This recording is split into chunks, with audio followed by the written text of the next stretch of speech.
Ce podcast vous est proposé par Total Energy.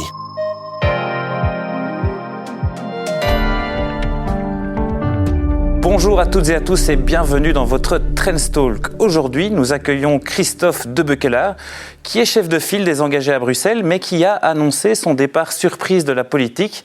On va tenter de comprendre pourquoi il a pris une telle décision, avant d'évoquer aussi ses centres d'intérêt. On sait qu'il s'intéresse beaucoup aux crypto-monnaies, à la blockchain, aux stablecoins. Bonjour Christophe De Beukelaar. Bonjour Baptiste. Vous avez récemment, donc je le disais, annoncé votre départ de la scène politique, en tout cas prochainement. C'est quand même surprenant pour quelqu'un de 38 ans quand même. Oui, c'est un grand changement dans ma vie déjà et voilà, je pense après 12 ans d'engagement politique, j'ai essayé de faire avec le plus d'honnêteté, le plus d'engagement possible. J'ai d'abord été conseiller communal, puis échevin, député, chef de groupe, président régional de mon parti. J'ai eu beaucoup de bonheur. Beaucoup de plaisir, j'ai tenté de faire de mon mieux, mais j'ai toujours plaidé pour une certaine rotation des élus, que la politique n'est pas un métier mais un engagement. C'était le titre d'une de mes premières cartes blanches en politique que j'avais écrit dans un journal. Et 12 ans après maintenant, je joins la parole à l'acte et je décide d'aller faire une expérience, d'aller me déployer dans le privé. Et qui sait, je reviendrai peut-être un jour, on verra bien si... Oui, mais d'accord, mais votre parti a plutôt le vent en poupe. À Bruxelles, on sait que ça a été compliqué à certains moments. Le CDH approchait le seuil électoral. Bon, là, il y a un renouveau avec les engagés.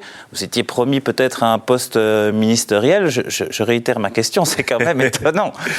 Oui, je sais que ça fait beaucoup parler parce que les gens se disent, surtout en politique, les gens se disent, mais enfin, il allait devenir ministre là dans quelques semaines.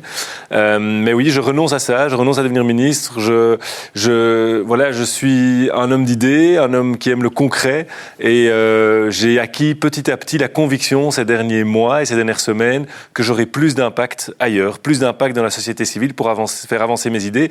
Et dès que cette conviction a commencé à m'habiter, je ne voulais pas me trahir. Et donc, je prends cette décision qui est difficile, mais je suis serein parce que je sens qu'elle est juste. Et vous avez pris cette décision quand Alors, vous savez, quand vous parlez honnêtement avec des femmes et des hommes politiques, ils vous disent que cette question de savoir si on va rester en politique nous habite depuis le premier jour.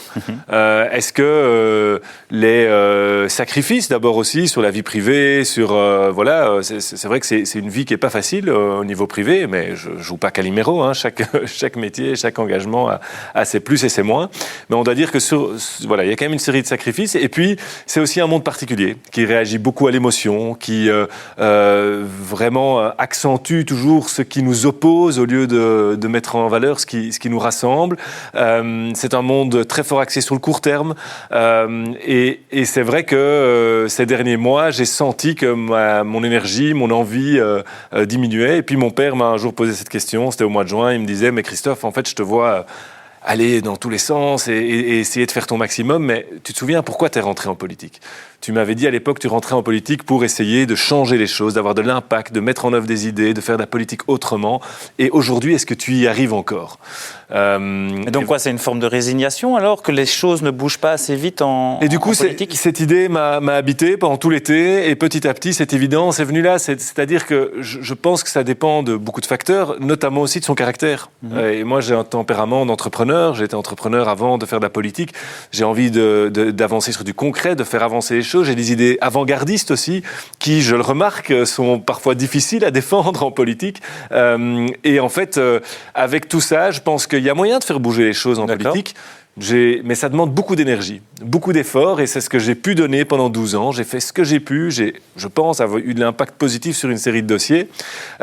Mais avant d'être résigné, avant d'être dégoûté, je préfère aller me régénérer justement dans la société civile. Ma conviction profonde, en fait, c'est que les sujets avant-gardistes sur lesquels j'aime beaucoup travailler, vous le savez, l'intelligence artificielle, tout à fait. La crypto, par exemple, mais c'est aussi les pédagogies alternatives à l'école, les nouvelles formes d'habitat, l'économie régénérative, toutes ces idées-là. en fait, elles naissent dans la société civile, elles sont développées dans la société civile, et une fois qu'elles arrivent à maturité, 10-15 ans plus tard, le politique s'en empare et s'en saisit. Et c'est vrai que mon caractère, je pense, aujourd'hui, en tout cas à ce stade-ci de ma vie, me donne envie de travailler plutôt à ces idées-là, là où je peux avoir de l'impact, c'est-à-dire dans le privé. Oui, c'est ça. Vous l'évoquiez, 12 années, échevin, aussi député bruxellois. Qu'est-ce que vous retenez, les bons moments, ou en tout cas les moments marquants de cette carrière politique ? D'abord, il y a des dossiers. Moi, je suis quelqu'un de fond, donc j'aime bien travailler les dossiers. Par exemple, sur le nucléaire, je me souviens en 2017, quand le MR, avec Marie-Christine Marguem, fermait encore des centrales nucléaires et était encore pour la fermeture des centrales, j'avais commencé à plaider et j'avais dit il n'y a aucun parti politique en Belgique qui n'ose assumer le fait qu'on doit ouvrir des nouvelles centrales et prolonger le nucléaire. Et j'ai été modestement, mais parmi les premiers, j'avais eu des bons contacts avec Jean-Paul Poncelet aussi, qui à l'époque avait été un ministre très actif sur ces dossiers-là, qui m'avait beaucoup inspiré, et j'avais porté le fer au sein du parti pour petit à petit faire changer. Ça a mis un petit peu de temps pour que la ligne du parti bouge. Exactement, et c'est ça qui est frustrant parfois en politique, mais à la fois, je sais que là j'ai eu un impact. Ça a aussi été la crise migratoire qu'on a connue il y a 3 ans, où j'ai été avec mes collègues, Georges Dallemagne, Yvan Vroegstraat, on a été dormir devant la résidence du Premier ministre pour la nuit, sous tente, pour protester contre le fait que des mineurs étaient laissés à l'abandon dehors. Ce qui avait été médiatisé internationalement, exactement. Il me semble aussi. Tout à fait, et j'avais été à la rencontre de ces jeunes Syriens qui fuyaient un régime qui les persécutait et qu'on laissait dormir dans la rue. Et donc ça, c'est des moments où on se sent vraiment utile. Aussi du plus concret, c'est le Volubus, le petit taxi social qu'on a mis en place à Woluwe-Saint-Pierre, qui transporte les seniors sur la commune pour un prix vraiment modique. Et c'est une initiative d'économie sociale qu'on a pu mettre en place avec le CPAS, des bénévoles, et ça marche très bien, les commerçants de la commune. Et là, on a l'impression vraiment d'avoir un impact, et ça c'est évidemment très chouette. Et les mauvais moments, alors il y a parfois des luttes de pouvoir en interne ou que ce soit en externe. Qu'est-ce qui je dirais, alors. Pour encore d'abord dire encore un dernier bon moment, c'est évidemment la victoire électorale. Restons sur les bons moments pour le moment. Non, mais juste encore ça, c'est vrai que, parce que vous avez posé votre question sur le déclin du CDH, la transformation des engagés, et c'est clair que quand en 2024, je mène les élections et qu'on repasse de 4 députés au Parlement bruxellois à 8 et de 1 à 2 au Parlement fédéral, on double notre présence, on double notre impact, et ça évidemment, c'est extrêmement gratifiant. Et donc, j'ai connu des très beaux moments. C'est ça que je veux vraiment vous dire. Et je pense que les équipes aussi sont parties pour le futur. Et c'est ça qui me tenait aussi à cœur, c'est d'accompagner les équipes et que les engagés, parce que c'est, je pense, le parti le plus pertinent aujourd'hui sur la carte politique, puissent poursuivre. Les bons moments, c'est les moments où on essaye de changer les choses et on n'y arrive pas. Moi, je pense, par exemple, pour assainir la démocratie, on doit responsabiliser les élus. Responsabiliser même financièrement les élus. Vous savez qu'on a connu une très grande crise, on connaît encore une très grande crise politique à Bruxelles avec un blocage. Mais j'ai défendu à la tribune au Parlement, et je suis très fier que mes 8 députés régionaux bruxellois aient co-signé cette demande de pouvoir sanctionner financièrement tous les élus bruxellois pour cette crise politique. Après 1 an, ça devenait injustifiable. Et donc on proposait de diminuer de 40%. C'est pas rien. Les salaires des députés et des ministres, le temps que dure le blocage, pour que ce blocage, qui a un impact majeur sur la société civile, sur les entreprises, sur les associations, que les politiques qui en sont responsables en ressentent aussi l'effet. Et quand vous menez ces combats-là et que vous vous retrouvez face à des murs, impossible.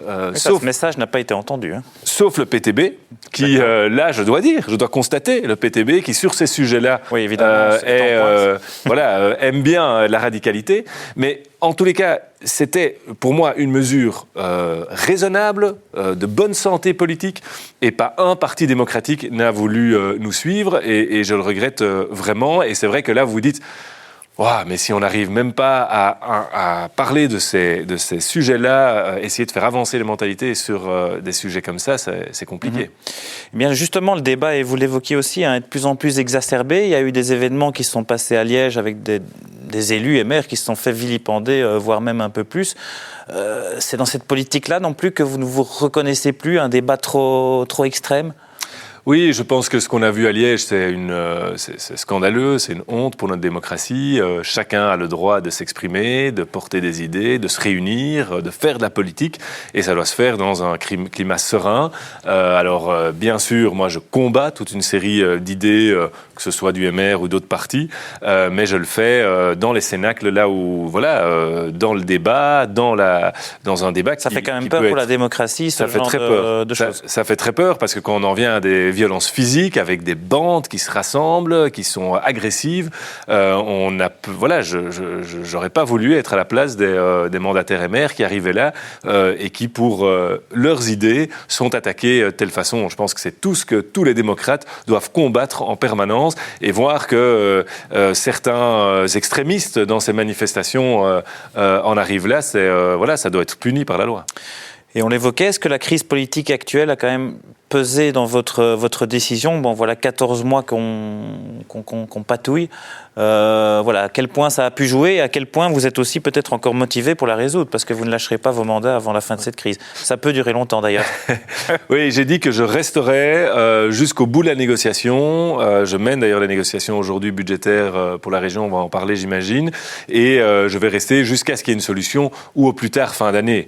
Il y a un moment donné, si la déraison va jusqu'à ce point-là, moi je ne peux plus en être l'otage. Et donc fin d'année au plus tard je partirai, mais jusque-là je donne mon maximum pour contribuer à la solution. Et sans ambition personnelle, ça permet parfois aussi d'être un facteur de solution plus facilement. Oui, d'accord. Mais votre question, c'était... Ces 14 mois vous ont quand même un petit peu épuisé ou... Alors, clairement, ce triste spectacle, mais c'est plus que ça, c'est un spectacle affligeant, honteux pour Bruxelles, qui va avoir des répercussions durables sur la vivacité de notre économie, par exemple, et sur la société. Ça n'encourage pas quelqu'un qui aime agir à continuer, ça c'est clair. Maintenant, je vous dis, cette réflexion, elle est beaucoup plus profonde, elle est beaucoup plus large que ça. D'accord. Et d'ailleurs, à la fin donc moi j'ai pris cette décision cet été, j'avais déjà prévenu Yvan Vroegstraat et Maxime Prévost que j'allais quitter. Ils l'ont pris comment ? Ils l'ont su déjà à début août, et je voulais juste vous dire que quand la mission d'Yvan Vroegstraat comme facilitateur, on pensait qu'elle allait réussir, parce qu'on était à deux doigts, et donc la veille il me demande, ça va vers a priori, ça va marcher. Est-ce que tu es sûr que tu veux quitter? Parce que tu peux devenir ministre, donc si tu veux, tu reviens sur ta décision. Tu ne l'as pas encore annoncé publiquement. Et j'ai senti intérieurement que non, je ne voulais pas, je voulais changer de monde, d'environnement, et que j'allais me déployer ailleurs. Et donc, c'est pas uniquement cette crise qui m'a dégoûté. Ça fait partie évidemment des éléments, mais même quand elle se résout, ma décision reste ferme. Et donc, au sein du parti, ils ont quand même dû être étonnés, je suppose, de votre choix. Et quelle réaction ils ont eu? Oui. Ils ont essayé de vous retenir? Comment ça s'est passé? Ils ont eu une réaction d'abord d'étonnement. Ça c'est personne ne s'y attendait. Et c'est vrai que j'ai vraiment mené cette réflexion avec ma famille, mes quelques bons amis, les proches. Et après aussi quand même de la compréhension, parce qu'ils me connaissent, ils connaissent mon caractère, ils savent comment je fonctionne, et ils vivent aussi eux-mêmes, bien sûr, certains aspects difficiles de la politique. Et donc ils peuvent bien comprendre évidemment la situation dans laquelle je suis, et beaucoup de respect pour la décision, je dirais. Et l'important maintenant, c'est que tout ça se passe dans une transition fluide, et que les engagés puissent avoir un avenir sans moi aussi à Bruxelles. Alors pour le moment, justement, on l'évoquait, il y a une initiative à 6 partis.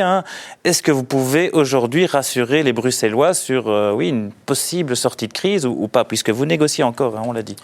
Voilà, donc enfin maintenant des discussions budgétaires ont commencé, c'est-à-dire on va essayer de faire un budget pour Bruxelles, sans parler de la coalition qui suit, même si personne n'est dupe, et on sait bien qu'à partir du moment où on a un accord sur un budget, ces partis qui sont rassemblés là seront évidemment enclins à le mettre en œuvre eux-mêmes aussi.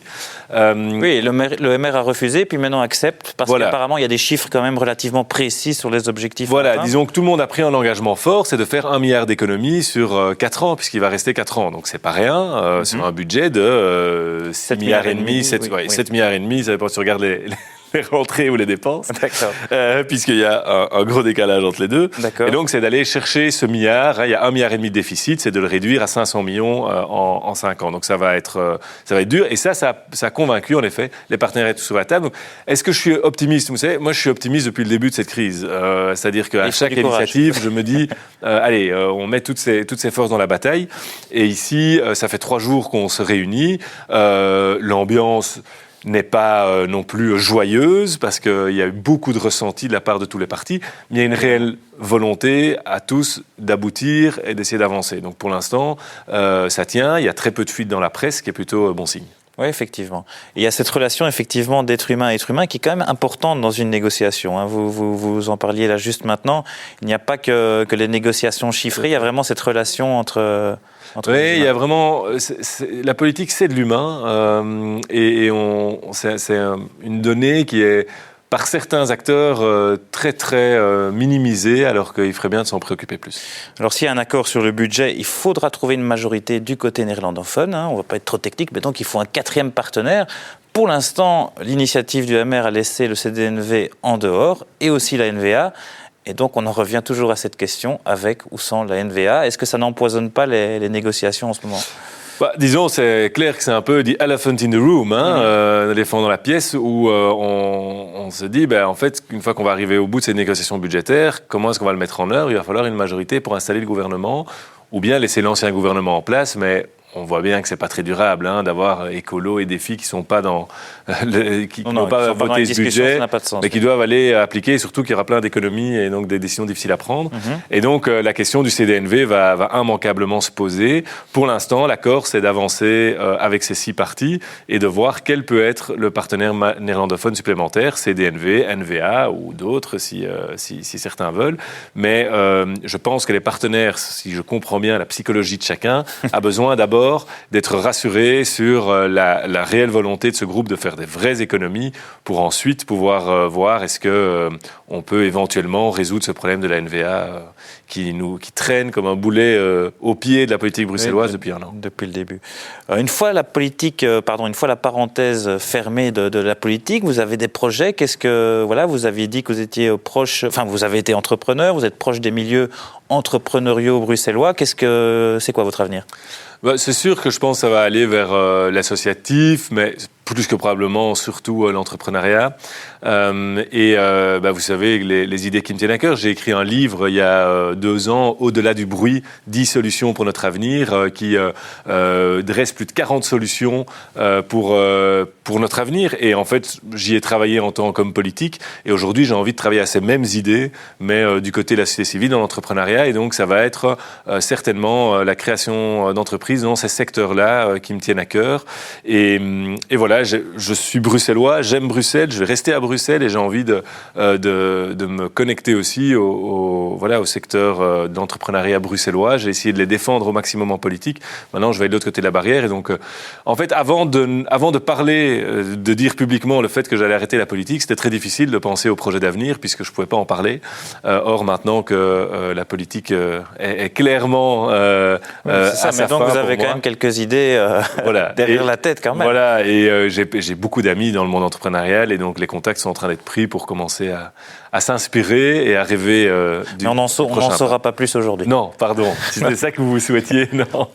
Mais l'un de vos centres d'intérêt, je l'évoquais en début d'interview, ce sont bien sûr les crypto-monnaies et surtout la technologie qu'il y a derrière, la fameuse blockchain. Alors, il y a aussi tout ce qui est lié au stablecoin, qui peut être vraiment un game changer selon vous. Ça peut être une révolution financière. Expliquez-nous un petit peu en quoi, parce que c'est souvent quelque chose de nébuleux pour la plupart qui peuvent nous écouter. Ouais. Peut-être d'abord que tout le monde comprenne bien, parce qu'on en parle très peu à la télévision, donc je suis très content que vous me permettiez de répondre à certaines questions là-dessus. Il faut comprendre que l'argent a toujours évolué. Au début, on a fait de l'échange, et puis on a utilisé du sel, et puis on a utilisé des objets en bronze, et puis il y a eu les pièces, et puis les billets, puis les données électroniques à l'intérieur des banques. Et puis aujourd'hui, c'est les crypto-monnaies. Ça, j'en suis persuadé. C'est pas moi qui en suis persuadé. Il suffit de regarder les chiffres de développement. Et donc, c'est en fait une mise à jour de la monnaie. Et il ne faut pas être grand devin pour comprendre que ceux qui seront à l'avant-poste de cette nouvelle monnaie, c'est la monnaie de l'ère numérique, en fait, tout simplement. C'est la monnaie d'Internet. Et comme tout devient aujourd'hui numérique, eh bien, la monnaie aussi va suivre. Eh bien, ceux qui sont à l'avant-poste de cette monnaie, bien sûr, c'est comme ceux qui avaient des mines d'or sur leur territoire, bien sûr qu'ils ont pu en profiter, qu'on a commencé à utiliser l'or comme monnaie d'échange. Et donc, c'est pour ça que, en fait, cette monnaie numérique, et c'est important que l'Europe, que la Belgique s'y intéresse et que je me suis battu en politique pour ça. Alors, dans ces crypto-monnaies, c'est très large. La crypto-monnaie, c'est quoi ? C'est simplement une représentation numérique d'un objet physique. Ça peut être la représentation numérique d'un titre de propriété d'une maison, ça peut être la représentation numérique d'une œuvre d'art, ça peut aussi être une monnaie. Et donc, la la crypto-monnaie la plus connue, disons, c'est Bitcoin. Bitcoin, bien sûr. Et Bitcoin, c'est en fait c'est comme l'or numérique, ça a les mêmes propriétés que l'or numérique.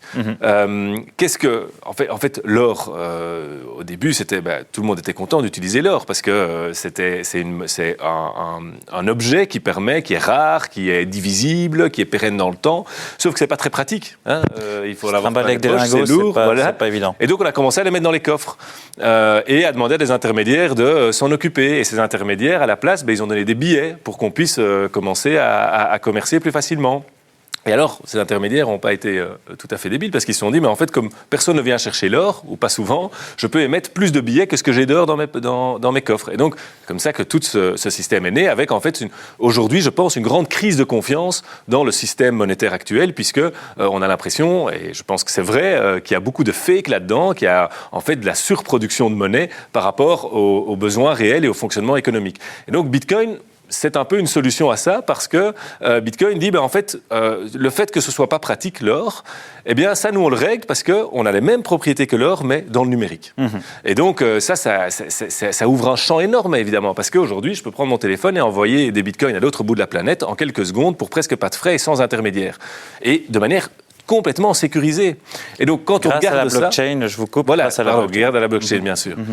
Donc quand on regarde ça, on peut avoir toutes les opinions politiques qu'on veut, c'est simplement technologique, technique, on voit bien que c'est imbattable. Et que quand on fait quelque chose plus rapide, moins cher, plus sécurisé que l'alternative, eh bien sûr que ça gagne. Oui. Et donc, c'est ça mon discours politique, c'est pas de dire Bitcoin c'est bien ou pas bien, c'est simplement, techniquement, on voit que c'est une technologie qui va évidemment arriver, c'est sûr. Tout à fait, mais quelque part, et vous l'avez évoqué, c'est une technologie, en tout cas le Bitcoin, qui peut effrayer, et déjà aussi il est utilisé dans certaines circonstances. Bon, on évoque toujours la même chose, mais l'achat de drogue, d'achat d'armes, et donc ça crée certaines craintes, il y a aussi beaucoup de spéculation, et donc de variation dans la valeur de cette monnaie. Et c'est là qu'il y a peut-être un autre élément qui peut rassurer un petit peu et qui utilise la même technologie. Et j'y venais avant, ce sont les stablecoins. Là encore, est-ce que vous pouvez nous expliquer en quoi ça changerait le quotidien des gens et en quoi c'est une révolution ? D'abord, tout le discours sur le blanchiment d'argent, le financement du terrorisme, etc., par les crypto-monnaies, c'est une mésinformation. Ça a été largement démenti par toutes les études sérieuses qui ont été faites. Bien sûr qu'au tout début, tout comme au tout début d'Internet, Internet était utilisé par des malfrats parce que la police n'avait pas de vue dessus, mais dès que la police a compris comment fonctionnait Internet et a commencé à faire des contrôles et à suivre, ça s'est arrêté. Enfin, ça s'est arrêté, ça a fortement diminué. Aujourd'hui, la fraude au Parlement européen ne se passe pas en Bitcoin, elle se passe en valise de cash. Vous l'avez suivi quand même. La fraude qui se passe essentiellement, le financement de tous les grands malheurs de ce monde, ça se passe essentiellement par le cash. Donc c'est vraiment je tente le coup à et pour la volatilité alors voilà. Et alors, sur la volatilité, ça c'est clair qu'aujourd'hui c'est encore très volatile, alors la volatilité, elle diminue très fort avec le temps. Quand vous regardez la volatilité de Bitcoin il y a 10 ans et aujourd'hui, c'est divisé par je ne sais pas combien. Pourquoi ? Parce que, en fait, plus il y a des capitaux, plus les capitaux affluent dans le Bitcoin, eh bien, plus proportionnellement, quelques acteurs ne peuvent pas faire influencer son cours et donc, petit à petit, oui, même s'il y a eu quelques hivers crypto, mais qui sont de plus en plus espacés. Voilà, bien sûr, mais c'est espacé et ça diminue avec le temps. Mais c'est sûr que c'est pour ça que les stablecoins sont un outil intéressant. Le stablecoin, c'est quoi? C'est en fait un crypto-actif, une crypto-monnaie, donc une représentation d'un actif, mais qui représente en fait une monnaie fiduciaire. Et donc, on a un stablecoin dollar, c'est un stablecoin, donc c'est un jeton numérique, mais qui est adossé au dollar et donc qui aura tout le temps la même valeur que le dollar. Et donc, vous n'avez pas de ce problème de volatilité. Et ça en fait un outil très intéressant puisque ça en fait un outil de pont entre la finance centralisée actuelle basée sur le dollar et l'euro qu'on connaît et la finance décentralisée basée sur le bitcoin et d'autres crypto-monnaies. Et donc c'est vraiment la porte entre les deux, le pont. Et c'est très important du coup ce pont parce que ça veut dire que tous les gens qui vont utiliser ces stablecoins, eh ben, ils vont tomber dans un ou dans l'autre système. Et donc quand vous avez les États-Unis qui aujourd'hui misent de manière majeure sur le stablecoin dollar, eh bien c'est dangereux pour nous parce que toutes les entreprises, tous les citoyens qui vont commencer à s'intéresser à la crypto-monnaie, ils vont le faire par le biais du stablecoin dollar, par cette porte d'entrée-là. Et donc, ça va évidemment renforcer le dollar par rapport à l'euro. Alors qu'on avait une opportunité gigantesque, puisque le dollar est sur la fin, on le voit bien, ça va pas, voilà.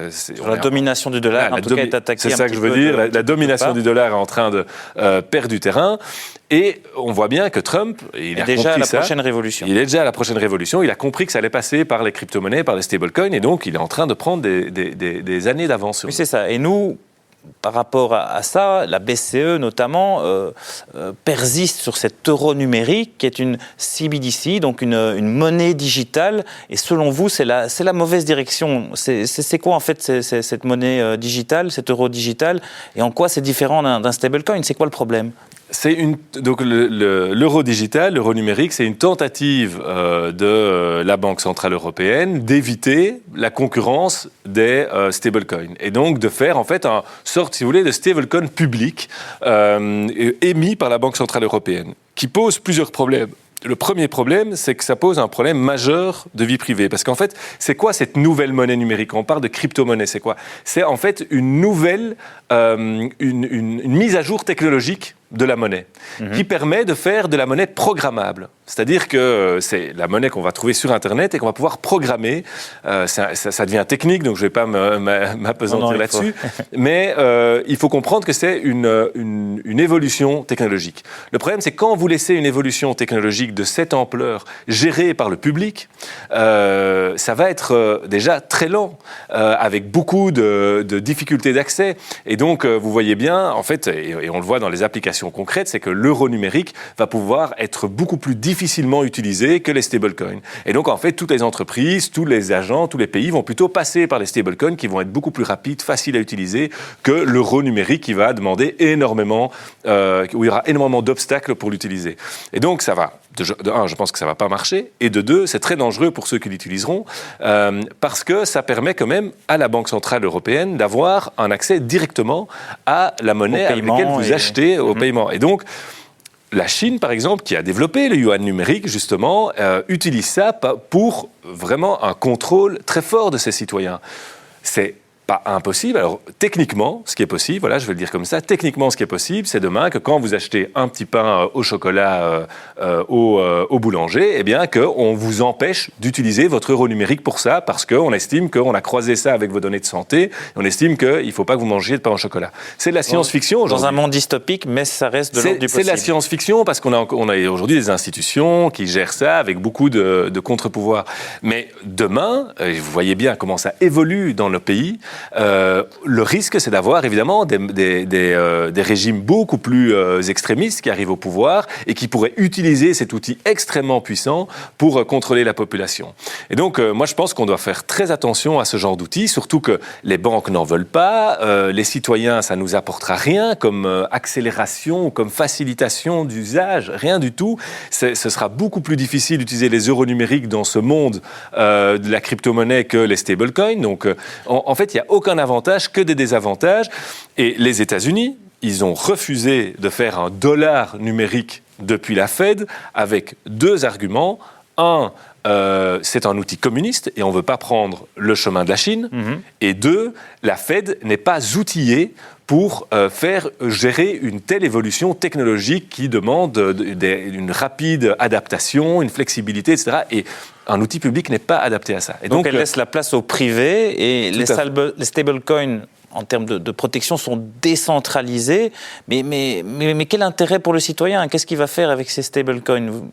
Mais justement, il peut passer du monde de la finance centralisée, avec son dollar, son euro, etc., vers le monde des crypto-monnaies et faire des transactions beaucoup plus rapides, moins chères, plus sécurisées qu'en passant par le dollar ou l'euro. Oui, c'est ça. À l'autre bout du monde, ou de manière transfrontalière, il pourra, Tout à fait. Il pourra échanger ses monnaies. Eh bien, je vous remercie en tout cas pour toutes ces explications sur les stablecoins. C'est un petit peu technique, mais c'est vrai que c'est un sujet qu'on évoquait pas souvent, qu'on n'évoque pas souvent à la télévision. J'espère que vous avez pu comprendre tout cela. En tout cas, je vous remercie et je vous donne rendez-vous la semaine prochaine pour un prochain Trends Talk. Merci de nous avoir suivis. Merci d'avoir écouté ce podcast proposé par Total Energy.